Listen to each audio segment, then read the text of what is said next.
Di sini kita mendapati bahwasanya ibadah itu merupakan perkara yang sifatnya ada tuntunannya dan ada syaratnya.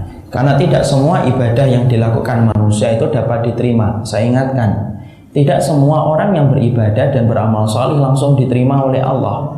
Karena ternyata kita mengambil analogi yang mudah. Kalaulah orang yang menanam padi, belum tentu dia panen dengan padi yang dia tanam. Kalaulah orang yang merintis bisnis, dia tidak secara otomatis akan sukses dengan bisnisnya. Sebagaimana orang yang memberikan laporan dari bawahan, tidak otomatis atasannya akan menerima laporan dari bawahannya. Wallahi, menjadikan ibadah dapat diterima oleh Allah bukan merupakan sesuatu yang gampang, tetapi sesuatu yang sulit. Ya, karena ternyata apa? Belum tentu orang yang beribadah itu langsung diterima oleh Allah. Syaitan, iblis itu senang sekali menggoda hati kita. Dia genit untuk menggoda hati kita supaya menjadikan kita ketika beribadah serta merta otomatis kita merasa ibadah itu telah diterima oleh Allah. Karena kalau orang ketika beribadah terlalu percaya diri bahwasanya ibadahnya pasti diterima oleh Allah, pasti dia kalau beribadah apa adanya dan ala kadarnya. Tidak penting kualitas, karena baginya yang penting kuantitas. Padahal Allah tidak pernah meminta kuantitas antum dan saya beribadah, tetapi Allah itu meminta kualitas kita dalam ibadah, karena ibadah itu ada syarat sah yang harus kita perhatikan. Mungkin kita harus paham, apakah ada amal yang ditolak oleh Allah? Banyak. Mana dalilnya Allah itu menolak amal ibadah? Dalilnya sebagaimana kita hafalkan dalam surat Al-Ghasyiyah ayat yang ketiga dan ayat yang keempat. Amilatun nasibah tasla naron hamiyah. Amilatun nasibah. Berapa banyak orang yang beramal, kepayahan dan keletihan ketika dia beramal, tetapi dia tidak mendapatkan surga. Allah justru mengancam orang yang kepayahan dan keletihan ketika Allah menyampaikan tasla naron hamiyah, justru mendapatkan api neraka yang menyala-nyala.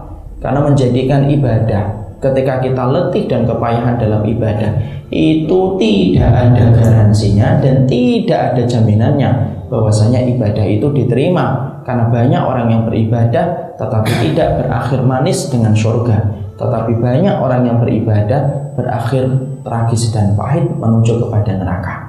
Disitulah kita paham, disitu kita ngerti, jangan sampai kita termakan dengan bisikan manisnya iblis ketika kita merasa ibadah tadi sholat Jumat sudah langsung diterima oleh Allah. Karena kalau orang itu sudah merasa semua ibadahnya diterima, maka dia akan beribadah ala kadarnya dan apa adanya.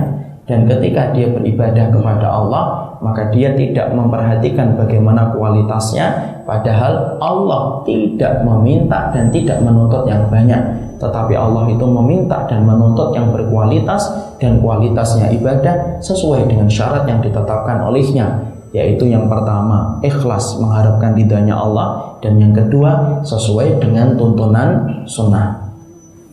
Sebelum kita bahas ini, kata-kata sunnah di sini harus kita paham. Sunnah, nah ini kita benarkan. Masyarakat kita mengartikan sunnah adalah apabila dilakukan itu mendapatkan pahala. Kalau kemudian tidak dilakukan, tidak apa-apa. Seringnya kita bingung ketika kita berkata kepada saudara kita, kerabat kita, itu sunnah. Kemudian orang itu komentar, "Lah kalau dilakukan tidak apa-apa, dapat pahala, kalau tidak juga tidak apa-apa." Kita bingung, ya juga ya. Makanya kalau kita ingin sebelum menyampaikan sesuatu, miliki bekal dulu. Maka kemudian sunnah yang dikatakan oleh masyarakat itu benar, tapi sunnah menurut pengertian fikih. Jadi sunnah menurut pengertian fikih adalah apa yang kita lakukan mendapatkan pahala, apa yang kita tinggalkan itu tidak apa-apa. Itu sunnah menurut fikih. Sunnah menurut fikih disebut sunnah atau mustahab. Tapi sunnah menurut akidah yaitu adalah kullu ma udhifa ilan nabi, segala apapun yang disandarkan kepada nabi, dicontohkan oleh nabi dari perkataan dan perbuatan dan ketetapan, itu adalah sunnah.